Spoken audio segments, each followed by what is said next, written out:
السلام عليكم ورحمة الله وبركاته. شحوالكم؟ إن شاء الله يا رب تكونوا بألف خير وصحة وعافية.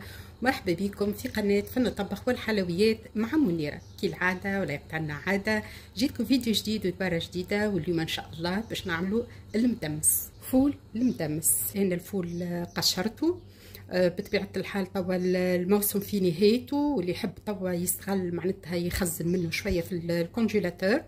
انا ديما كي نشري كميه مش هكا، هذه حاجه قليله، ناخذ كميه اكثر من هكا. ناخذ من الكميه شنو اللي باش نطيب منها، والباقي نحطه في الفريزر في الكونجيلاتور.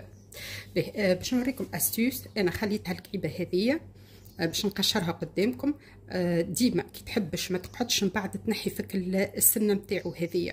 كي تجي تقشر الفوله، الورده نتاعها من الفوق، تيجي نتاعها هذه من الفوق، وتعمل هكا اوتوماتيك بالطبيعه. هيك السنه تتنحى وحدها والكعيبه تتنحى. قبل ما نغسلوه احنا كي نقشروا كعبه الفول نحسوا فيه هكا معناتها وين كانت حاجه هكا لزجه شويه. على كل حال باش ما نقعدوش نغسلوا فيه ونعاودوا يقعد لاصق فيها هذيك الماده هذيك. انا نعمل بالخل، نشد هكا نحكو في بعضه بالكدا.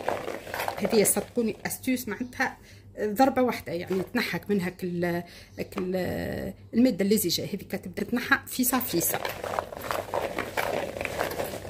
بالطبيعه. بعد ما نكمل نحكو هكا نفركو في بعضه بالكدا، نغسلو نشلو تشليلتين بالماء الا هو نضاف بالكدا.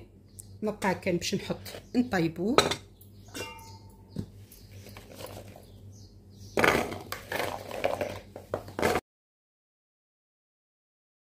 باش نعمل شويه ماء دافي باش يعاوني فيسع في الطياب، ويلزم نعوموا عليه الماء. الفول ولا اي بقول كي يطيبوا يشربوا الماء.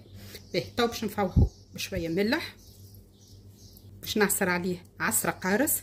يلزم ديما الفول نعملوا له القارص بعد ما عصرتها بالكدا، باش نخليها هي بيدها تزيد تطيب مع الفول.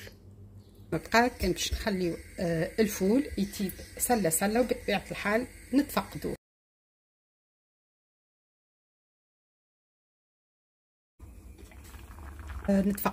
اذا نقص ماء والا معناتها باهي. انا عطيته ماء في حقه. هاو يلزم راهو الفول كي يطيب يلزم كما نقولوا احنا يعوم في الماء. ماء مريقل. نبقى كان باش نخليوه حتى لين يطيب. بالنسبه للفاح الفول المدمس نستحقوا زيت زيتونه، الخل اللي نستعملوه في المطبخ، هريسه المفوره، كذلك هريسه عربي. انا نحب نعمل زوز مع بعضهم بطبيعه الحال. ديما نقول ميجود من الميجود، واللي معناتها عنده نوع واحد يعمل نوع واحد. وديما نقول لكم انا بالنسبه لهذه الهريسه العربي برشا سالوني عليها. هي فلفل شايح، نغسلوه وننفذوا له الزريعه الساعه قبل، ونغسلوه ثم نرحيوه ونفوحوه بالثوم والكرويه. واللي يحب يعمل كرويه وتابل فما اللي يعمل كرويه وتابل بسباس. وبالنسبه للهريسه هذه المفوره هذه فلفل احمر الفرشك نفوروه كذلك، نرحيوه ونفوحوه كيف بالثوم والتابل ولا الكرويه ولا تابل وكرويه، كل حد كيفاش يحب يفوح. كذلك نستحقوا للكمون والثوم المرحي. هذه كملة العولة متاعي متاع مناول، وعملت لكم فيديو عليه وصدقوني معناتها طريقة ناجحة 100%. وريتكم كيفاش طريقة التخزين متاعو ويقعد بالعام، وما شاء الله. هذايا تنجم تقول اخر معناتها اللي بقى لي ورحيته. هذايا بالنسبة للثوم جديد، موسم جديد، قلت ولي ما لا نولي نعمل منه هو.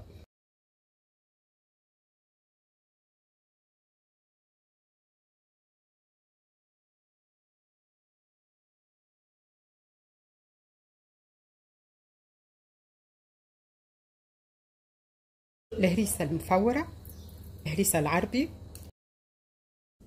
كمون، خل كما قلنا ذا الخل متاع المطبخ، والزيت زيتونه.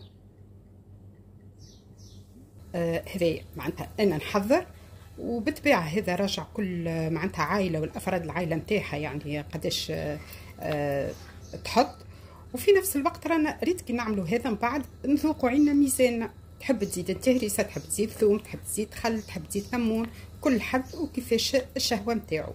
تو ما بقى نستناو الفول كي يطيب بطبيعه الحال باش نزيدو نحلوه بالماء نتاع الفول. الفول نتاعنا طاب، شوفوا الكولور نتاعو قاعد ابيض. القارصه تو باش نحيها كيما شفتوا، انا حاولت حطيتها في البوزيسيون هذيا باش اللب نتاعها ما يتسيبش في الماء. باش نعرفوه طاب نعطيكم استيوس.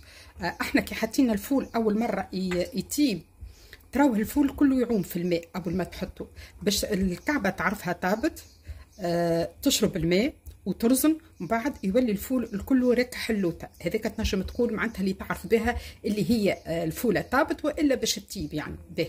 انا بالنسبه لي انا زدت شويه حاجه قليله ماء، زدت كيف عدلته حاجه قليله في الملح، باش عدلته كما شفتوا الطخطوخ انا ما حطيتش فيه الملح خاطر الفول احنا ديجا عاملينه بالملح.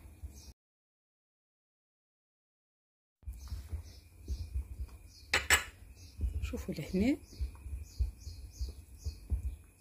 هاي طايبه، والفول راهو يفرق. هذه اخذ النوعيه اللي نقولوا احنا المبسس، كي يبدا مبسس يبدا ذواب وبنين، وفما نوع اخر ما يبداش مبسس، ما هذايا ابن كاغو نتاعو خير.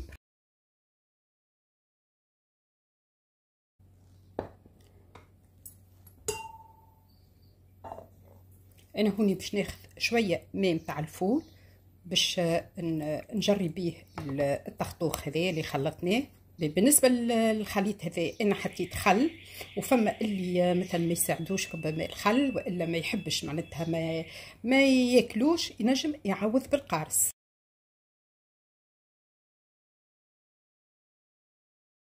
ما حاجه باش نوصيكم عليها اللي هي اللوش، اقصد اللي هنا استعملتها انا لوح.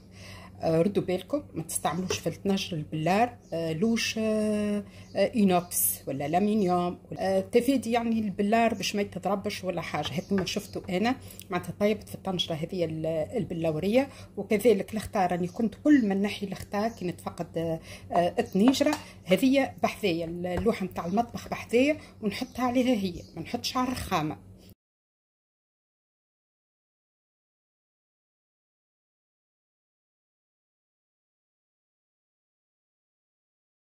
هذه وصفتنا.